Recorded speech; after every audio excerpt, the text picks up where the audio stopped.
Right, welcome to this Battlefield terrain tutorial. We have a unique board here. It's very sort of Lord of the Rings kind of feel to this one. As per usual, I'll guide you through step by step how we built this table up, starting with the foundation, then work our way through to the very fine details towards the end here. But the idea is to give you some inspiration, some guidance on how to set up your own games and own tables for your 40k battles.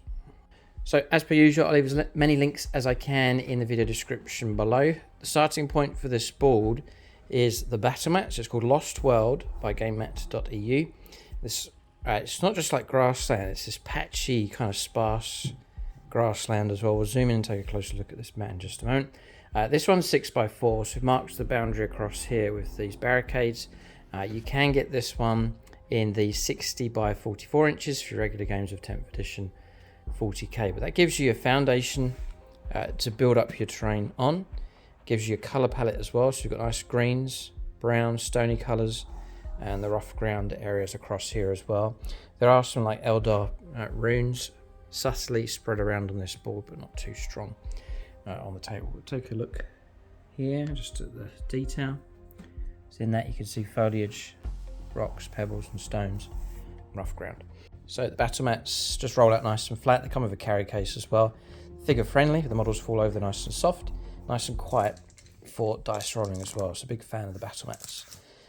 So I'll put a link for that battle mat below. There's also a discount code that you can use. It's 11% off. That's across the store. So that's for all of the battle mats. Also the pre-painted terrain sets from GameMat.eu as well. But the battle mat's crucial. It just gives you that foundational colour scheme. And I've tried to get the rest of the terrain to blend in with the mat. So the next stage is the main terrain features. It's a combination of terrain here. So this is club terrain.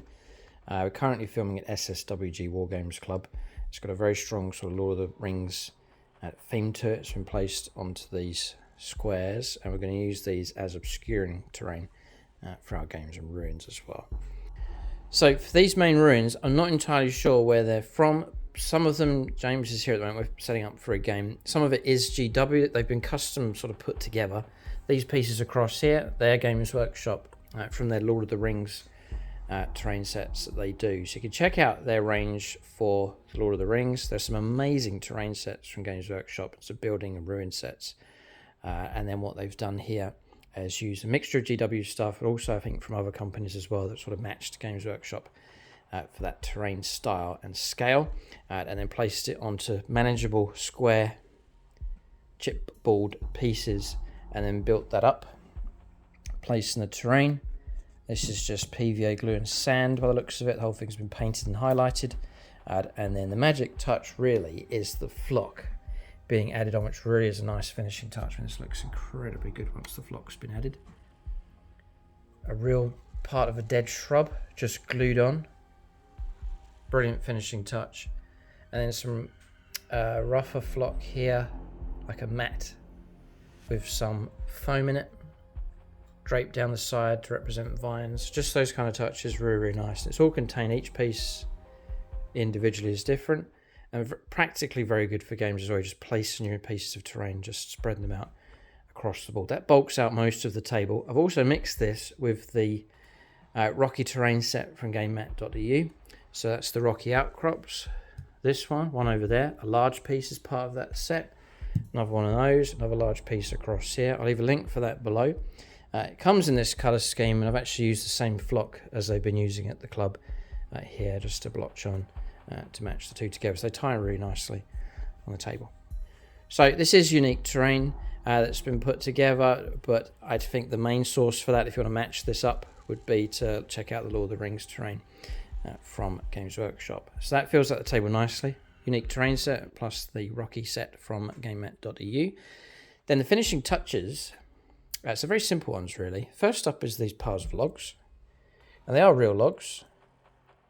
If you go for a walk in the woods, the best trees that we've found for breaking up and making realistic logs would be oak tree. This is oak tree, and it snaps up easily and just looks really realistic. And then just place those where like some lumber's been felled across here. Just a nice feature to add to the board. Then after that, some stones. These I collected at a beach. They're real sort of nice pastel colours of greys, sort of red tones very slightly, but they match in nicely with the colour tones, just making sure they match in with the matte, which they do. Not spreading them all the way around, but just little clusters, generally quite neatly placed around, just to break up the hard edge of the terrain to get it to match in with the board. And then the final finishing touch after that is just lichen, which you can get from your hobby railway shop on eBay and so on. Brilliant stuff. And again, I use it just to blend the whole thing in nicely here on the board. And then the other finishing touch is these trees, which you can source trees like this from, again, hobby railway shops, hobby shops, even places like eBay. You could search for scale trees, you can look for those, and you should be able to pick them up quite straightforward. So once you've got things like these trees, you can use them in all sorts of games, not just 40k, but whatever games you're playing. Once you have them, you can use them over and over and over in games going forward. So terrain, I think, is well worth investing in. I'm just using the trees just to break up the terrain a little bit and add a bit more interest to the table. So overall, really happy with the way this board's turned out. I've tried to keep 40k away from this one, like the usual accessories and so on, just to have this as a really abandoned world. In which case, you could use this for Lord of the Rings games, Age of Sigmar, Warhammer the Old World, and 40k. So there's all sorts of uses. Historical games as well, you could use this table for quite easily, because I've kept the 40k elements, apart from this barricade across here, I've kept everything else away from this one. Sometimes we like to play on far-flung worlds where the 40k influence isn't as strong. But that's the table. Battle mat, building it up with the main terrain feature, linking it up with some terrain from gamemat.eu, and then just the small accessories just really help to finish this table off here. But as per usual, we'll fade out with some music for this ruined city board. Keep a lookout for more videos in this series. Thanks for watching. Tune in next time.